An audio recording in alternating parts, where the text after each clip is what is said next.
Well, it started out as a podcast, which has now been turned into a series. It is Dirty John, and it follows the story of a lady called Terra Newell. She meets a guy called John.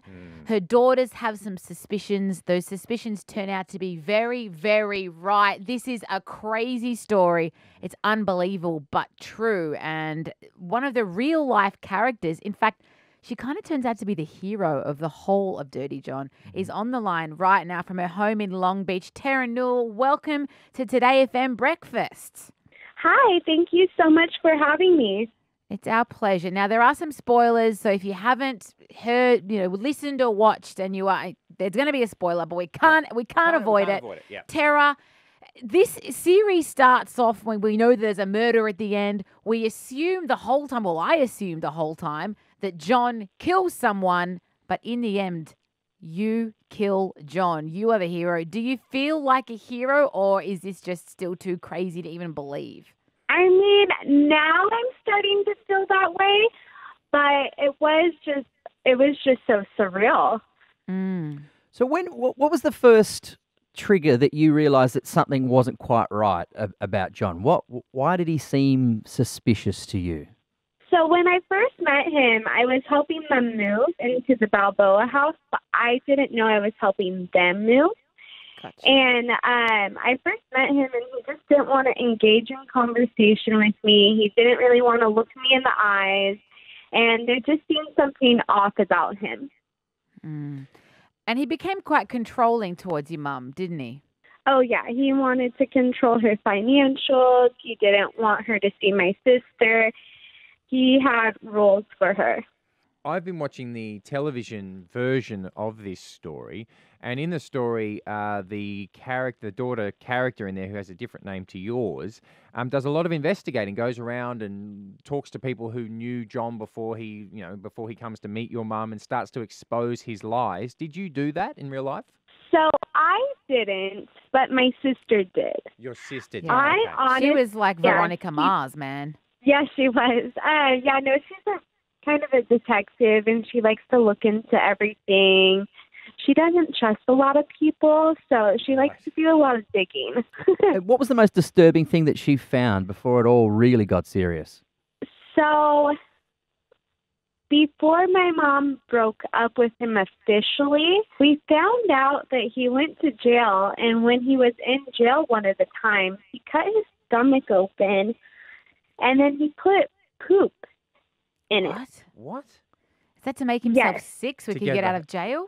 Yes, or not to get out of jail, but just to get high off of drugs. Oh, gosh. So Jesus. as these discoveries were made, listening to the podcast, watching this show, so often you kind of get angry at Deborah because you're like, open your eyes. This guy is taking advantage of you. But it seems like you and your sister, you don't have any ill feeling towards your mum. So what is it about her? Do you think she was just an easy target?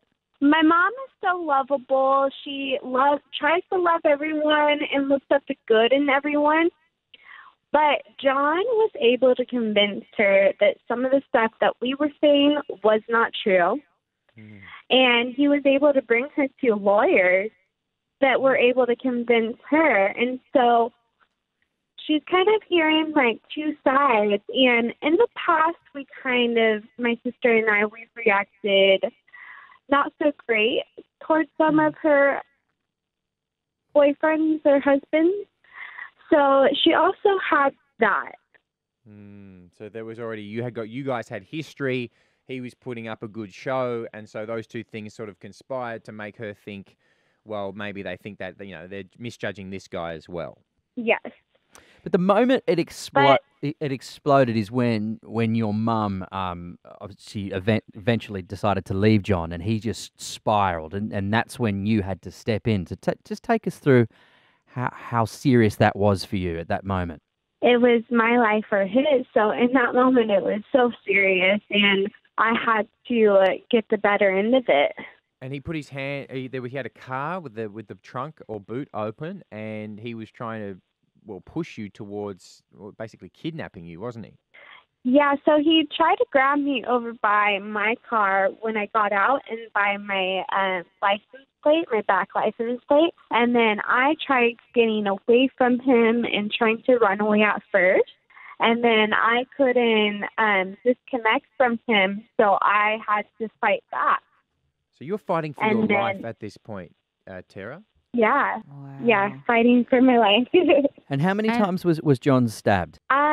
So I think I stabbed him 13 times. Wow.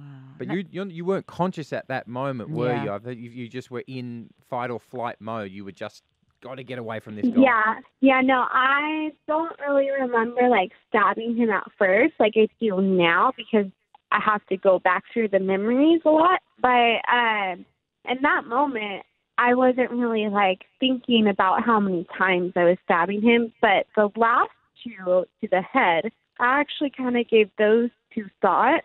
Yeah. I was just thinking, if I don't kill him, then he's going to get up. And then I watch a lot of Walking Dead, so killing him like a zombie. Yes, Yeah. make sure That's actually true. I remember that in the Wow. podcast that you had watched all these things and they were kind of in your brain. So in the moment, you knew what you had to do to actually save your life, right? Like you would have never thought that you would have had to use this in real life.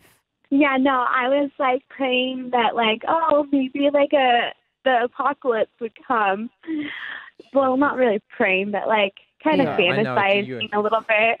Yeah. But like I never thought that I would have to use those skills. And did you when did you realize, all right, he's dead? When did you sort of come back out of that state? Well, to be honest, like I thought I killed him, but then the paramedics and people came and they started to revive him. So were you angry watching them do that? Were you like, come on, this guy tried to kill me, let him die? Oh, yeah, no, I actually told them, I'm like, don't do that. He'll try to kill you too. Wow. And so, but it's their job and they see someone on the floor and he doesn't have a knife in his hand at that time. So Yeah. You seem pretty strong and pretty calm about it all. Are you, on reflection, are you okay with it? Well, there's some things that like bothers me to talk about, like the hospital. When I start to get into detail about that, it really gets to me. But other than that, I feel like I've talked about it so much that there's kind of a disconnect. And then I've also done EMDR therapy, and I've done lots of other therapies too. Well, you've been, been seen around for talking about the show, talking about the podcast. And they're now getting back to that sort of side of things. They are talking about another season because I know the first season's gone very well. I know that you're involved in the first season. Do you know? Is there another season of Dirty John coming? So there is. They actually have. I don't know. Well, I don't know what I'm allowed to say, but Okay. I know that one. Okay. I know that one is in the works, but it isn't about my family. Well, Terra Newell, you lived it. We watched it, but you lived it. From the Dirty John series now.